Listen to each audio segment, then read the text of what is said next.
I'm George Galloway. I'm the leader of the Workers' Party of Britain, and every week at this time, Wednesday, 8 p.m, I'm talking to our members, our supporters, and those merely interested in our perspectives about the great issues of the day, of the week, of the year, the issues that are unfolding around us month after month and which pose, in some cases, an existential danger to our country. But tonight I want to start with something spiritual. It's the forthcoming radio interview between the Archbishop of Canterbury, Justin Welby, and the Right Honourable, soon-to-be Sir Tony Blair.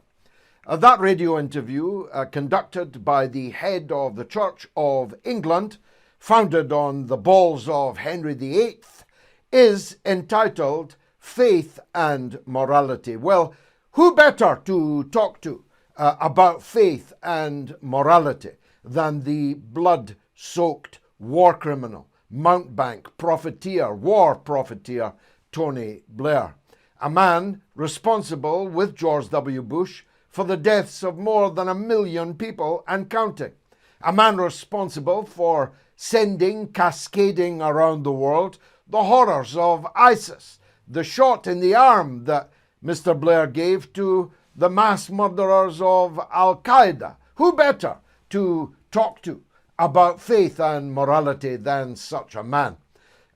Luke, of course, made it clear that it will profit a man nothing if he gaineth the whole world and loseth his soul. Well, Tony Blair lost whatever soul he had, I'm sure, but he pretty much has gaineth the whole world, certainly as customers, certainly that part of the world that is ruled by the grimmest of dictatorships. He's made himself a £100 million personal fortune based on the wars that he conducted when in Downing Street. Nice work if you have no soul or one that you are prepared to sell. So Justin Welby, whose son, incidentally, has a plum job in the various organizations founded by Tony Blair to interfere in political, economic and social affairs all over the world. If you are a third world dictator, you just need to pick up the phone. Maybe the Archbishop of Canterbury's son will answer, or maybe Mr. Blair will answer himself, depending on the size of the potential check.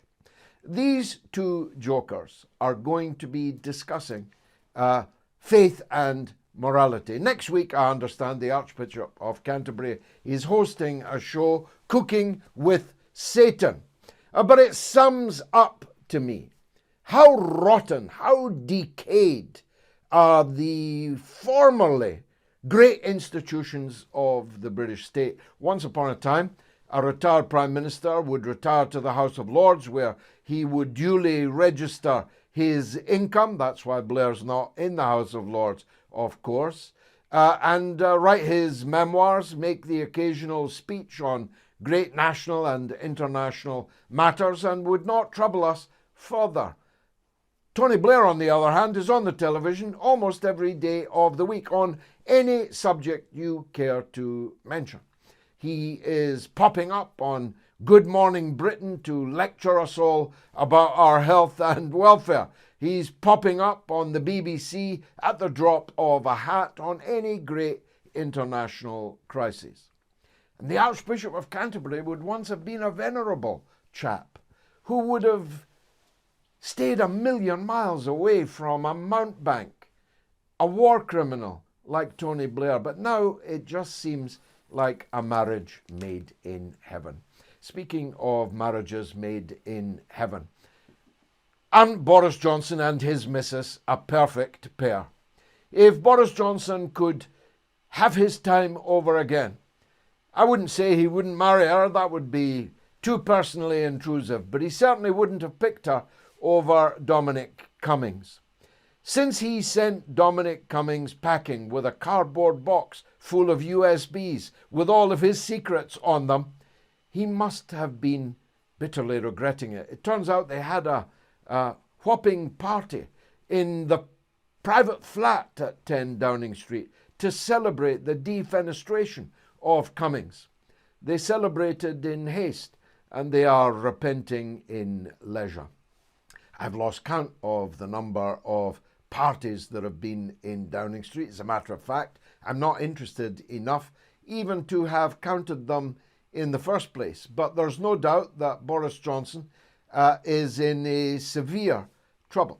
He is hemorrhaging support amongst Tory voters, amongst Tory members of Parliament, and he has completely lost the journalists and broadcasters who worked so hard, don't forget, to put him into Downing Street in the first place. And I need to accentuate that last point. Boris Johnson has not changed. Boris Johnson has been a liar, a cheat, a deceiver all of his public life, and probably before he entered public life. Boris Johnson is exactly the same man with exactly the same vices that he very clearly and obviously and proven possessed back in 2019. Yet the BBC and ITV and Channel 4 and Sky News and almost all of the newspapers, including the supposed liberal newspapers, did everything, and I mean everything that they could, to ensure that Boris Johnson was our Prime Minister. They contributed, some of them mightily, particularly the liberal ones, to the visceral destruction of the alternative Prime Minister, the then leader of the Labour Party, Jeremy Corbyn, now not even fit to sit in the Parliamentary Labour Party.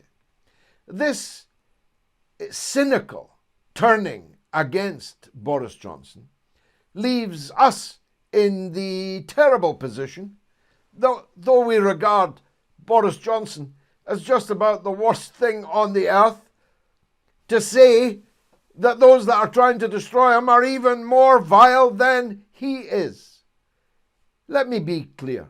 We do not distinguish between two cheeks of the same arse. We don't prefer Keir Starmer, about whom more in a minute, to Boris Johnson. Not at all. In fact, if anything, a wolf in sheep's clothing is even more dangerous than a wolf. A man who's claiming to be the leader of a Labour Party whilst destroying anything that could remotely be described as Labour is, well, at the very least, more dishonest than the wolf in charge of the Conservative Party. So, if I point out the utter hypocrisy of the Labour leaders, it is not because we prefer Boris Johnson. In fact, we have feelings of only revulsion towards both of them. The difference is we intend, it'll be a long march, but it's begun, to replace Labour in the affections of and the loyalty of the British working people. So don't expect me to choose between the lesser of two evils, even if one could discern which is the lesser of the two evils. And as I've said, that's jolly difficult to do. But when I watched Keir Starmer in the House of Commons this week, I could barely do it, I must tell you. He's not just the block of wood I often describe, the tailor's dummy that I often describe. His voice like a Dalek, like a speak-your-weight machine, simply grates on my ears. I find it very difficult to watch and listen to him, but I did this week.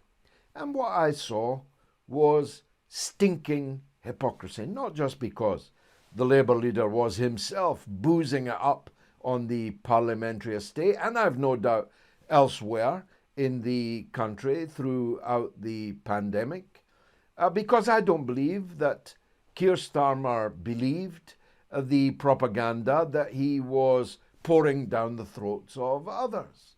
I don't believe that Keir Starmer believed that there was anything wrong in going, say, to a mass demonstration of thousands of people in Parliament Square or in Whitehall or in Trafalgar Square in support of the Black Lives Matter organisation to which he took the knee. In fact, I know that he was not against these demonstrations. Many Labour members of Parliament were on these demonstrations. What's the difference between congregating cheek by jowl with thousands of people in Whitehall and taking the knee beside them, and having a glass of wine with people that you've been working with all day in the same office? What's the difference between these two things? If we had a proper journalistic caste in this country, this is a question that would be repeatedly asked. As a matter of fact, not just Labour MPs. I see Tobias Ellwood, the latest Tory to turn on Boris Johnson, actually tweeted a picture of a Black Lives Matter gathering in Parliament Square in the most glowing and supportive terms, right in the middle of the lockdown that he is demanding Johnson resign from. Now, I don't want Boris Johnson's resignation. I want Boris Johnson in prison. I want several members of the British cabinet at the time in prison. Not because they were drinking on the job, though everyone who knows me knows how much I deplore the drinking of alcohol at work, especially subsidised alcohol at House of Commons Life on Mars prices. I don't want Boris Johnson in prison for that. I want Boris Johnson and Matt Hancock and others in prison for the grand larceny of public funds, for losing, as they described it this week, £9.4 billion expended on substandard, unusable, lost PPE that was intended to be for our public services. £9.4 billion of public money was literally shredded, ripped up, thrown on a fire by the incompetence and negligence of Boris Johnson and his government, egged on by Keir Starmer, the leader of the opposition, who saw no problems with anything that Boris Johnson did in the course of the pandemic, except in hindsight, of course. The Labour opposition and the government front bench are jointly and severally responsible for a pandemic which caused the needless deaths of 140,000 people. I say they're responsible because they, in one case, did not take the measures that were necessary and which had been clearly signalled by countries like China before the virus even got here. They are jointly and severally responsible for the state of the National Health Service once the pandemic actually got here. They are jointly and severally responsible for the disastrous state of our health defences through privatisation and underfunding, the part privatisation and full privatisation of National Health Service facilities, the loss of beds because hospitals are saddled with an albatross of debt from the PPIs that the Labour government of Tony Blair and Gordon Brown left them with, the failure of the Tory government to even read, I think, the results of the war game that the NHS did several years before coronavirus arrived into the possibility that we were hit by a coronavirus epidemic, pandemic. In fact, so enfeebled were our health defences revealed in that war game that actually the NHS collapsed in the war game. But nobody did anything about it. Nobody took heed of the warning. That's what I want to see Boris Johnson in prison for, not eating a birthday cake. And of course, there's the issue of outright corruption, never mind negligence, on such a scale that criminal charges are entirely justified. But actual corruption, the VIP track for contracts from the public purse, which the High Court has now already found to be unlawful. What we're going to do about it then, Your Honours? What we're going to do about it, Ms. Dick, or Mrs. Dick, the Commissioner of the Metropolitan Police, whose wife is in charge of investigating partygate. Talk about incestuous relations. What are the police doing about the VIP track found to be unlawful? Why aren't they investigating it? Why aren't they investigating who these VIPs were? How they got these unlawful contracts? And whether or not they were amongst those £9.4 billion worth that simply failed to perform. We're talking about contracts given to people who were the publicans of Conservative cabinet ministers. We're talking about contracts given to actual family members of government ministers. We're talking about contracts given to people who didn't even do that kind of business, but put in a bid and got the gig. We're talking about people who'd never supplied a face mask in their puff that were then given tens of millions of pounds worth of contracts to supply face masks, many of which didn't work, some of which got lost. These people were picked not because they were VIPs, but because they were Tory cronies. Their mouths were stuffed with gold in the expectation that some of that gold would come back to the Conservative Party, either in party donations or in foreign holidays for the Prime Minister, or in redecorating his apartments, or any number of other potentially corrupt acts. That's what I want to see the Tories on trial for. But don't ask me to back Keir Starmer's utter rancid hypocrisy. He claims that Johnson is responsible for anything that happens in 10 Downing Street, but that he is not responsible for the department of which he was head not to prosecute Jimmy Savile.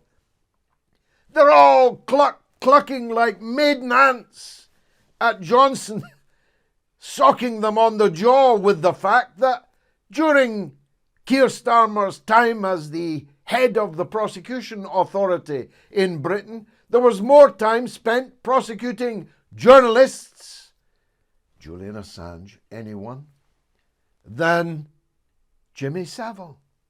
Sir Jimmy Savile. Like Sir Tony Blair. What a pity he's no longer with us. The Archbishop of Canterbury could have interviewed him about morality and faith, but I digress.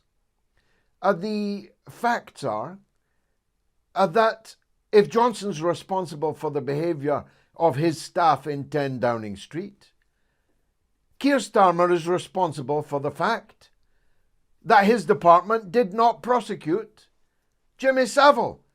That's a simple statement of fact. He says he was not the lawyer doing the reviewing of this case. Well, why wasn't he? Jimmy Savile was a close associate of our royal family. He was a knight of the realm. He had been investigated for horrific sex crimes. Why didn't the director of public prosecution take a close interest in whether or not he should be prosecuted or not? Look, I could go on, but I must move to my last subject this evening because my wife is indicating I'm running out of time and testing your patience. The situation in Ukraine, on the Russian-Ukraine border, on the Belarus-Ukraine border, and in some, but by no means all, of the Eastern European satrapies of NATO, is going from bad to worse from the perspective of the NATO war machine. Well, first of all, they've had to bear a visit from the pound shop Churchill, Boris Johnson, having had to bear a visit from the pound shop Margaret Thatcher, somebody called Liz Truss, who is apparently our Foreign Secretary. But one after the other, these countries are beginning to say, include us out. Hungary wants no part of it. Bulgaria wants no part of it. Slovakia wants no part of it. Croatia wants no part of it. But much more importantly, Germany and France want no part of it. The Germans are refusing to allow their airspace to be used by anybody to fly weapons to Kiev. The French President Macron has just this day publicly almost entirely broken with the US narrative in Ukraine. He sees no evidence that Russia is going to invade Ukraine. He doesn't believe that Russia is going to invade Ukraine. And of course, he's right. Why would Russia want to invade Ukraine?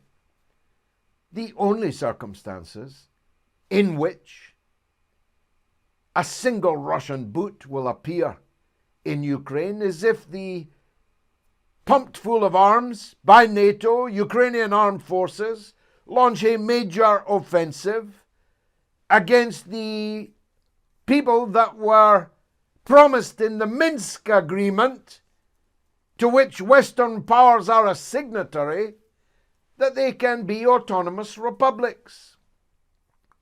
It's one thing not actually implementing the Minsk agreement, but if Ukrainian forces were to launch a massive assault causing widespread death and destruction amongst Russian people in eastern Ukraine, hundreds of thousands of them Russian citizens, then of course Russia will come to their defense. But the Ukrainian government wouldn't do such a thing, would it?